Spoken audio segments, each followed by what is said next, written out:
এরপর 20 দাগের প্রশ্নটি নিয়ে আলোচনা করব। X into √1 + y + y into √1 + x = 0 হলে dy/dx এর মান নির্ণয় করো। আমি প্রথমে প্রশ্নটি লিখে ফেললাম। এরপর আমাদের এই রুটযুক্ত পদ থেকে রুট তুলতে হবে।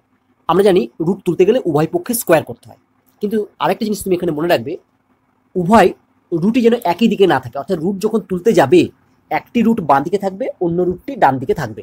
তার জন্য আমরা এর পরের লাইনে কি লিখছি, this implies x into √1 + y equal two -y into √1 + x। এবার দেখো একটি রুট বাম পক্ষে আছে, আরেকটি রুট ডান পক্ষে আছে। এরপর আমরা উভয় পক্ষে বর্গ করব। যদি উভয় পক্ষে বর্গ করি তাহলে বাম পক্ষটা হবে x² ইন্টু 1 + y আর ডান পক্ষটা হবে y² ইন্টু 1 + x। উভয় পক্ষে আমরা বর্গ করে দিলাম, অর্থাৎ স্কোয়ারিং বোথ সাইড। এরপর আমরা সিম্পল গুণ করি, গুণ করলে পাবো হচ্ছে x² plus x² y equal two y² plus xy²। This implies x² ডান দিক থেকে প্লাস y² থেকে বাঁ দিকে নিয়ে এলে হবে হচ্ছে -y²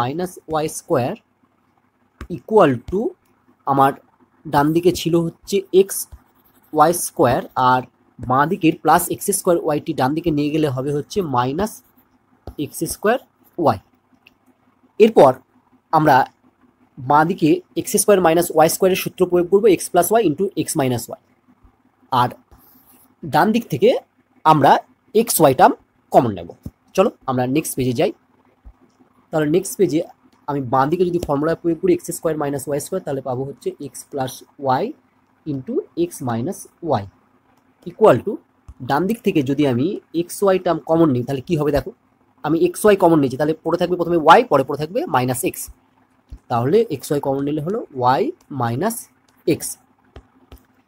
দিস ইমপ্লাইজ বাঁ দিক যা ছিল তাই লিখলাম, x + y into x - y equal to, ডান দিকের এই y - x এখান থেকে আমি যদি -1 কমন নিই তাহলে হবে -xy ইন্টু x - y। এবার দেখো উভয় দিক থেকে আমি x - y এই টার্মটি কেটে দিলাম। দিস ইমপ্লাইজ আমি লিখতে পারবো তাহলে x + y equal two -xy। যেহেতু x - y উভয় পক্ষ থেকে আমি বাদ দিয়েছি তাই আমি এখানে লিখতে হবে x - y not equal to 0, কারণ কোনো টার্ম নট ইকুয়াল টু 0 হলে তবেই সেটি উভয় পক্ষ থেকে বাদ দেওয়া যায়। নেক্সট লাইনে আমি লিখছি, দেখো এখানে বাঁ দিকে y ছিল y আর ডান দিকের -xy টার্মটি যদি বাঁ দিকে নিয়ে আসি তাহলে হচ্ছে +xy ইকুয়াল টু, আমরা লিখতে পারবো হচ্ছে -x। দিস ইমপ্লাইজ আমি যদি এখান থেকে y কমন নিই তাহলে হবে 1 + x equal to -x। This implies y equal two আমরা পাবো -x/1 + x। এরপর এই y equal two -x/1 + x কে x এর সাপেক্ষে ডেরিভেটিভ করব। তাহলে আমরা যদি এখন x এর সাপেক্ষে ডেরিভেটিভ করি তাহলে কি পাবো দেখো, তাহলে পাবো হচ্ছে dy/dx ইকুয়াল টু মাইনাস, এখানে আমি u/v এর সূত্র প্রয়োগ করব। u মানে হচ্ছে x আর v মানে হচ্ছে 1 + x। তাহলে u/v সূত্রে নিচে হয় v², তাহলে আমি নিচে লিখবো কি না, নিচে লিখবো হচ্ছে 1 + x তার হোল স্কোয়ার। উপরে প্রথমে লিখবো আমি v মানে এখানে 1 + x ইন্টু u এর ডেরিভেটিভ।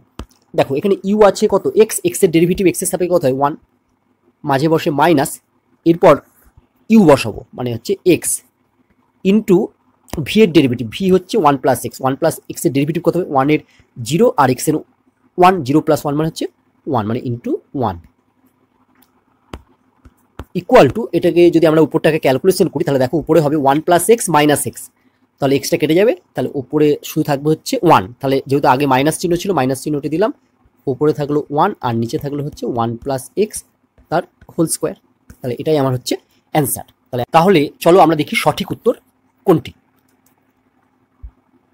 আমরা দেখতে পাচ্ছি যে dy/dx ইকুয়াল টু -1/1 + x তার হোল স্কোয়ার, এই অপশনটি চারটের মধ্যে কোথাও নেই।